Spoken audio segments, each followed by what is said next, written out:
Hi, I'm Sarah Kavanaugh, and this is Peaceful Exit. Every episode, we explore death, dying, and grief through stories by authors familiar with the topic. Writers are our translators. They take what is inexpressible, impossible to explain, and they translate it into words on a page.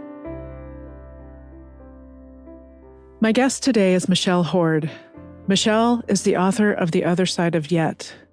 This is a memoir about the most horrific tragedy a mother could ever experience. Michelle's daughter, Gabrielle, was murdered by her former husband. The story is a compelling and transformative one that reveals how resilience, hope, and unwavering faith can ignite profound change, even in our darkest moments. In this conversation, we'll learn about how Michelle transformed her grief into action. Well, hi, welcome to Peaceful Exit. Thank you so much for having me. I loved your memoir. Oh, thank you. Tell me more about the title. I know the other side of yet comes from a verse in Job. Though he slay me, yet do I trust him. When did you know that you wanted to use this verse as an inspiration for your title? Well, it's funny because it was my battle cry from day one, from leaving a crime scene where I wasn't the journalist, but I was the mother. And I looked it up on my phone because I wanted to make sure I had it right. And as early as that evening, through tears, much more aspirational than actual at the time, was this plea to somehow still find hope and trust through my faith. And when I was pitching my book, actually, I used the phrase that I wanted the book to be about how you get to the other side of that yet. And the editor said, "That's our title." I was like, "Really?" But the further along we got, it just speaks so much to the life experience of getting to the other side. The book is divided into before, yet, and after. And so yet becomes a literal and figurative pivot. When we are facing crises, when we are facing grief, that moment where things will not look the same again. And then there's that yet that says, if we hold on, there can still be something else. Yeah. So do you think your being a journalist and a writer contributed to your ability to kind of step back and see this crisis and write about it? Well, more than being a journalist or a writer, I am the granddaughter of a Baptist minister. And so I've often talked about faith as a good insurance policy. You don't know how good it is until you need it, right? I lost my mother when I was in my 20s and she was 50, and it was a sudden death. She had an aneurysm. And her mother died 3 months later of cancer. And so in my early to mid 20s, I learned that the songs I sang, my Sunday school lessons, everything that I was raised to believe was all I had in that moment. And it held me. Now, obviously, that is a very different type of loss than losing a child, especially through violence. But it was enough to make me wonder, okay, God, what do you want from me? What is this? How am I supposed to keep going?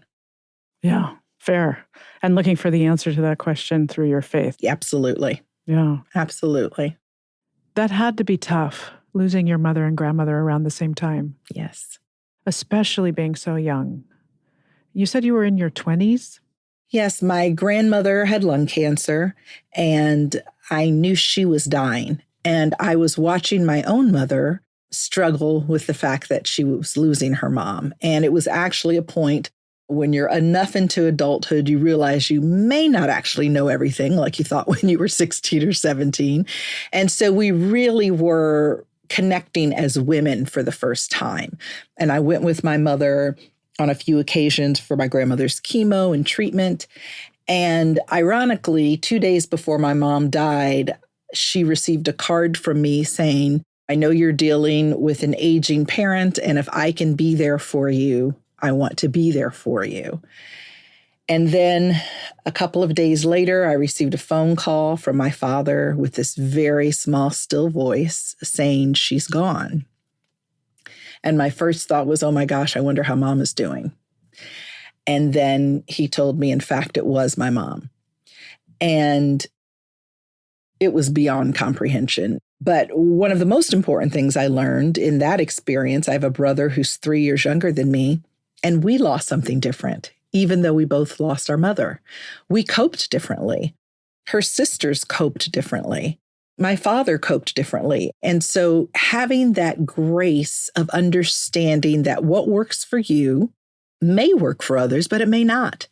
And that in grief, we all have to find our own roads. There are elements of it that you can share, memories, reaching out a hand for help, but it is a very singular journey in terms of how you cope. Yeah. Yeah. I felt like I lost two parents when my mother died because I looked like my mother. And it was almost like it was too hard for him to see me in a way. Did you find that? Absolutely. From my father, from family members who said I looked like her, I sounded like her, my mannerisms. And to this day, some 30 years later, I will have moments where people say, gosh, you just remind me so much of your mother. I've now lived longer than my mother lived, which is a whole different type of benchmark and thing to grapple with. But yes, I did realize that. And, I spent my entire childhood wishing I looked like her because she was beautiful. Same. And between my buck teeth and, whatever else awkward stuff I was going through, I didn't see it at all. So the fact that she was gone before I was able to see it was ironic, but also kind of symbolic. My husband says that good things happen for a reason, not just everything happens for a reason, which I love. But I do think there are things to contemplate, even with darkness. And I'm a very different woman than my mother was. How I operate in the world, the type of career I chose. And because she was my path to being a woman, there were things I adopted because they were her, but I don't think they were ever me. Being shy, being quiet, being fearful. And I do wonder sometimes if I had not lost her then, if I would be a different type of woman now. And so while obviously I wish she was still here, I also recognize that there was something about that loss at that time in my life that gave me resilience and strength and made it clear to me who my real friends were and made it clear to me that this faith was a great insurance policy and also allowed me to explore my womanhood unencumbered by my idol. It gave you some freedom to be yourself. Yes. Yes. Yeah. Beautifully said. So when you turned 50 and outlived your mother, you said that was a inflection point. I'm super curious because I'm soon going to pass the same anniversary for my mother. She died at 67, a little later than yours, but still too early, too young. I was very aware as I got closer and closer of this mark that I was going to cross.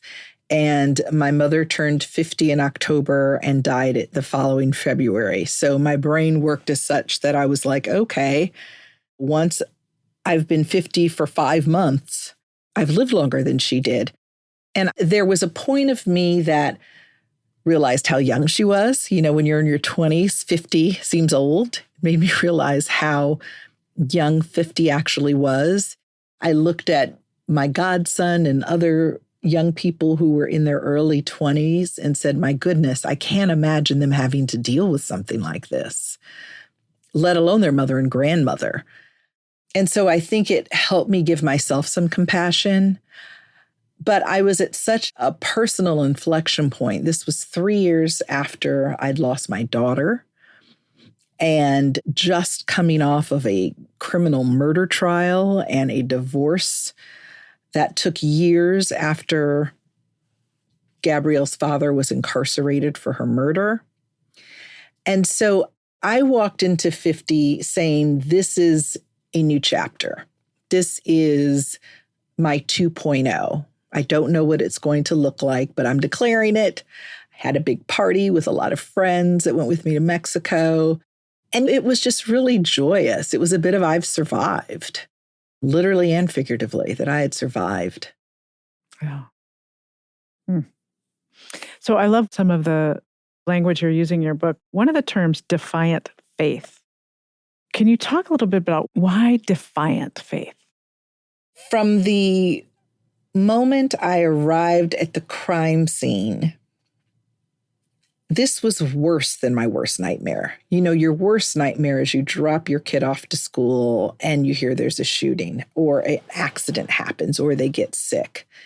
There was nothing about my life or her father that would have gotten me to this conclusion.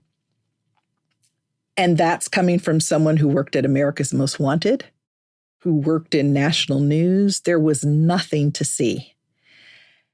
And so whatever evil forces there are out there that we don't understand, clearly somebody, he is trying to destroy me, is trying to ensure I don't make it. And the defiant faith was, I will be damned if I let them get away with it. And so there was part of my faith that was fight, that fought through writing Gabrielle's obituary, that fought through wearing a white dress and putting Gabrielle in a white dress at her funeral, fought through speaking at her funeral, fought through speaking and doing the victim impact statement later after the sentencing for her father. And so for me, the defiant faith was, it's one thing to be hopeful for good things. It's one thing to dream and vision and imagine something that you want to happen. It's something entirely different when what has happened is irreversible, unbelievable, and having the faith to say, despite what this is, despite what it looks like, despite the fact that all I see is darkness, I'm going to extend a foot and know that somehow something is going to meet me there to support my weight. And so that for me was a defiant faith. I love what you say about, you sort of contradict the Bible verse, faith, hope, love. It's not about love, it's about hope. In those days, those early days of darkness, when did you start feeling like there might be hope? Because I can't imagine in those first days. No. I mean, there is loss. There is loss of a child. There is trauma around a violent loss. All of the logistical criminal things that come with it. So no, not at all. The first thing that happened was probably a week or so in, where I had girlfriends come over from my sorority that were part of my pledge class, and they were trying to give instructions to the rest of our line sisters about the service. And one of them shared with me, gosh, they're trying to figure out what to wear. Nobody's going to care what they wear. I don't know why this is a big deal. And I said, to be snarky, because that's my personality, well, tell them that I want everyone in red dresses with white pillbox hats. So not only is that wacky, they're also the colors of a sorority that's not ours. And I said, let's see who falls for it.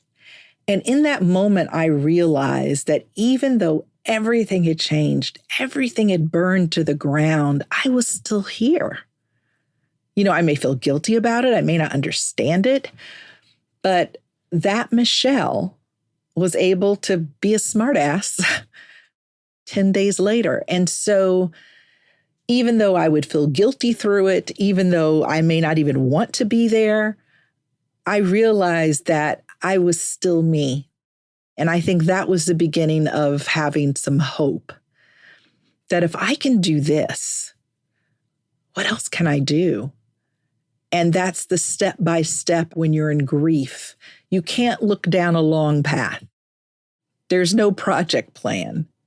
You take a step, and then miraculously, there's ground underneath you, and you take another. And by the way, sometimes you fall flat on your butt, or you feel like you're 10 steps back, but you're on the road, and you're the only one that defines what that road looks like. And you give yourself grace on the turns and the U-turns and the slips and fall. But that, to me, is what hope is in the midst of grief. Yeah, giving yourself grace. That feels huge. And also curiosity about what the next step is.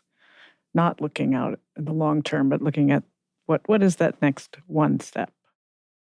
So what did you do when you lost hope? I mean, to say I never lost hope probably sounds crazy. I was so determined that I had to survive, that I had to keep going for Gabrielle, for her memory, for my other loved ones, that I wouldn't allow myself to dwell there too long. I just wouldn't. Now, were there things I did that weren't healthy at times? Absolutely. And there was certainly darkness, and frankly, can continue to be at times. But I don't think I ever felt hopeless, because I felt like as long as I was here and as long as I believed that this was the same God that had gotten me through so much, that had gotten my ancestors through so much, that if I chose to, I might be okay. Who did you look for support? And do you recall, what was most helpful? The first most helpful thing was finding an amazing trauma therapist. I knew enough from losing my mother that having a grief therapist was not going to do, that this was something other than grief, and that I needed someone equipped to walk with me. And my trauma therapist had worked in the DA office in Manhattan at one point. And so the knowledge that she had to help me understand my trauma and how it would impact me, even through the trial and having to see my ex-husband again, it was incredibly important.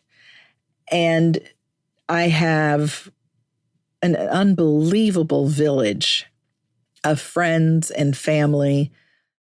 They showed up in ways I had never needed them to show up before, but they were there. I have invested in dear relationships. And if you invest in that, you'll get the return. You don't do it for the return, but being a friend and being there for people and creating community when I needed it, they showed up.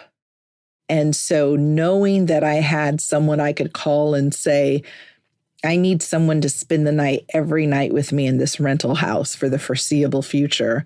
And then there was a dry erase board with a chart in my kitchen after. Not only did I know they were there for me, I had faith that they could figure things out. How do I cancel this monthly subscription for little girls' clothes? How do I cancel summer camp for the summer? They would figure it out. So I think that combination of an amazing therapist and just an unbelievable, courageous community is how I kept going. Yeah. The support shows up in your book so profoundly. Is there something you would say to someone who feels isolated in their grief? What makes you feel alone and isolated is feeling like you can't really share it with anybody, that you can't explain it to anyone, no one will understand. And while no loss is the same, there are resources, there are things that can help lighten the load a bit as you go. And so I think the worst thing we can do is just completely insulate ourselves from other people, from information, from support. Yeah. And so I would challenge folks that are feeling that to find an outlet. So I don't know if you've read this. There's a wonderful book by James Nestor called Breath. What role can breath play when you have moments of anxiety or emotion, you're dysregulated. What role did breath play for you? It's funny. I did prenatal yoga, and after I had my daughter, continued to use breathing as a way to calm myself down, to get back in my body, especially in moments of anxiety where things are happening at such a speed that you can't even predict. That really forceful release and slow inhale go a long way. There is so little you feel like you have control over when you're in the depths of grief. And the literal ability to control your breath and to be able to settle your own body down is empowering. And sometimes that's all you have. All you have is that quiet breath in the dark. Life can feel like you're at the deep end of a pool. And that's the piece that you can own and control. And so that's something I hold on to even today. Yeah. Yeah. You've said that allowing yourself to experience joy has helped continue to move forward. So what do you mean by allowing? The word allowing is an interesting choice. Because I think that when you go through a very traumatic loss, there is that emotional grieving period.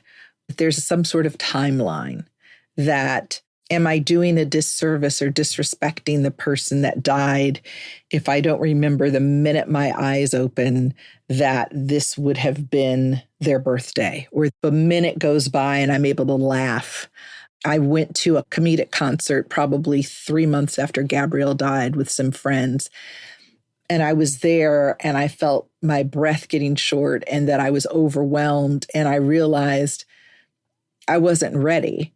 And it was because I wasn't ready to allow laughter into my space and joy and dancing. I wasn't ready. And because of that, I felt guilty. I felt like I'm not supposed to be here. How can I be here? And so we do all have our own paths. But at some point, someone has to push us, or we have to push ourselves to say two things can be true. I will miss Gabrielle for the rest of my life, and I can find love and joy and hope in things that are new. Yeah. I've talked to a lot of authors who feel like because they've metabolized some pretty significant loss, it's like it expands your whole range of emotion and you're not sort of existing in a narrow space anymore. Like it just expands your world. Did that feel like that happened for you too? It's funny. My mother, who thought I was a very dramatic child, used to say to me, nothing is life and death but life and death. It's a little bit like a Yogi Berra expression, right? Yeah, that's definitely got a mark in your book for me. And there it was. She was gone and her mother was gone. And what it did do was level the playing field of perspective, right? It helped me be calm in crazy situations because it's like, I've dealt with crazier.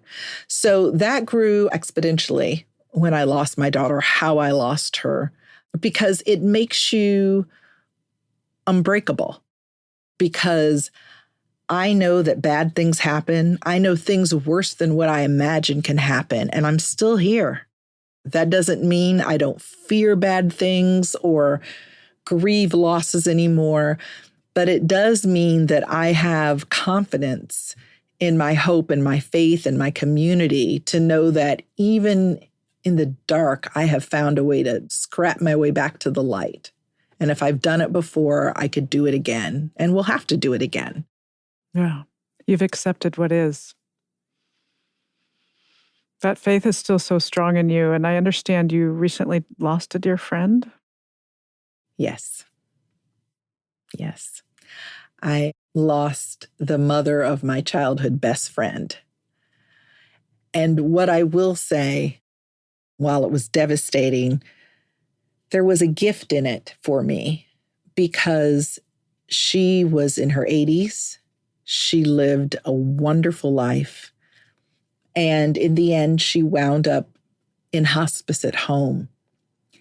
And I was with her. I went and stayed with my friend and tried to be helpful. And we knew this was happening. It's never a good time. It's never long enough, right? You never have enough time with people you love. But for me, this was the first time I got to say goodbye to someone, to watch them transition and to know that they were leaving pain for peace. And to be able to say, I love you, thank you, have a few laughs with her while she could still laugh. And so, does it take away the burden of grief? No. But what it did allow me to have was a more normalized sense of life and death. You know, in our culture, death has become this quiet, dark thing that we try to keep in the corners, right? And not talk about, not even acknowledge. And in other cultures, whether it's a body displayed for a length of time or people having an all-out party after a funeral, they go from just crying and crying to dancing and eating and drinking. There is something to be said for celebrating a life, for honoring pain and celebrating a life. And to be able to watch someone walk into the unknown is a gift if you have not had the opportunity to experience that in previous losses. Absolutely a gift. It's a sacred time. You know, I think about Gabrielle, and you thought very consciously about a beautiful legacy for your daughter so that she would not be remembered as a victim. And shortly after you lost her, you started a nonprofit, Gabrielle's Wings. The organization is dedicated to providing educational opportunities to young people of color in vulnerable communities. How did that experience help you heal? If you feel that you've been a victim, doing something empowering is really important. In any grief process or even just a dark chapter in life where you're not feeling a lot of hope, getting outside of yourself is really important. It's another place of perspective. And so, twofold, Gabrielle's Wings, the mission came from me as a Black mother of a bit of privilege relative to most people that look like me, to have been able to send my daughter to good schools and good camps and to have her be exposed to travel and all sorts of opportunities that a lot of children that look like her would not have. And so my heart was to give that to other children. But what I didn't realize until I really got in the work was the joy that these children would give me. I spent my first Christmas away from everyone I knew in Belize on a mission trip. And seeing the joy of the children, the laughter, the energy, the vibrancy was both painful but healing and beautiful. And so for me, Gabrielle's Wings started as just a place of legacy and has evolved into a place of impact where we are trying to offer hope and a future and opportunity to children. It's so true that if we're in action around those things that we're devastated about, it brings us hope. It absolutely does. It absolutely does. Yeah. Thank you for doing that work. Do you still talk to her? Yes, I do. I do. I find myself most comfortable talking to her or being able to hear her when I'm in the ocean because that was our place. And I will hear her little voice talking to me and encouraging me. I'm grateful for that connection to my heart and my soul that I can still find her. You say that as a writer, I always wrote backward from the end. And now you say there's freedom to not being tied to the end of the story. And my producer says there's some news. Well, a news girl loves breaking news. So in the vein of two things can be true, Yes. I will carry my daughter with me for the rest of my life, and I've allowed myself to find love again. And I am happily married to a man who I met in the Bahamas on a beach where my daughter and I spent a lot of time. He's Bahamian. We got married on that same beach, and God willing, this fall, we're expecting a little boy. Congratulations. And we have a surrogate who was my daughter's nanny, so someone who I'm very close to. Oh. And there's a duality, right? My daughter should be 15. I never would have imagined at 54 having a newborn. And yesterday we had a shower and it was lovely, but I found myself looking at the pictures when I was pregnant with Gabrielle and my first shower. And so two things can be true, right? I can be heartbroken that my life changed so dramatically that the story will not end the way I would have imagined. And I can be hopeful and excited and dare to try to build something new. So will your son know about your daughter? Absolutely. That's his sister. It's his big sister. I grapple with what that will look like, as well as realize that it will be all he knows, is that he has a big sister who's an angel. That will always be his story. The details of the story as he gets older, I pray through wisdom and good advice and good therapist's guidance that we will tell him what he needs to know when he needs to know it. But the most important thing is how hard his mommy and daddy worked to get him here. Oh, that's beautiful. Do you feel like you've forgiven all that needs to be forgiven at this stage? I do. I truly believe that if something is eating away at you, you're giving your power away. And for me, it has been less about a tactical, I forgive her murderer for what he did, because he hasn't even admitted that he did it. He is unwell, to say the least. And so for me, it has looked like reconnecting with Gabrielle's grandmother, his mother, making her a part of my life, not blaming her for what her only child did to her only grandchild. Just having grace for her and her struggle and her pain that is very different than mine. And so for me, just trying to create peace and still water where I can has been how I've dealt with it. I love the image of still water. So before I ask you the last question, is there anything you'd like to share that you haven't shared already?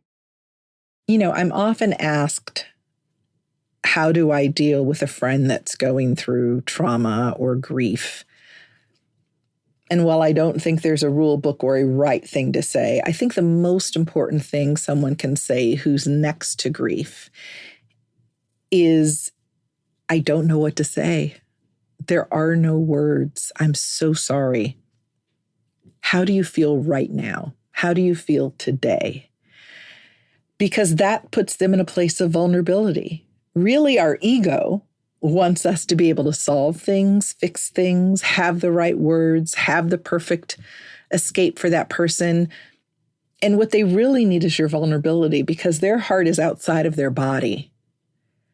And so the best thing you can do is listen more than you talk and admit that you have no idea how to deal with this. Don't compare it to something you've seen or heard or read or bring faith or religion into it. Just admit that, as we all are, you're at a loss about this mystical process of grief and death. So what does a peaceful exit mean to you? A peaceful exit to me is realizing that sometimes we don't get an explanation. sometimes we don't get the ending we've asked for, or the story takes a turn we wouldn't have expected. And yet,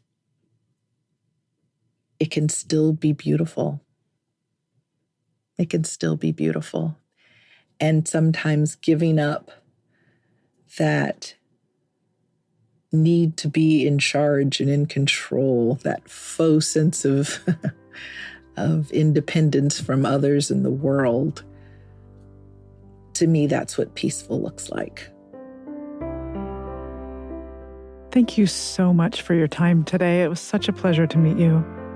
Thank you. I've enjoyed it. Thank you so much. Thank you for listening to Peaceful Exit. I'm your host, Sarah Kavanaugh. You can learn more about this podcast at peacefulexit.net. And you can find me on LinkedIn, Facebook, and Instagram at A Peaceful Exit. If you enjoyed this episode, please let us know. You can rate and review this show on Spotify and Apple Podcasts. This episode was produced by the amazing team at Large Media. You can find them at larjmedia.com.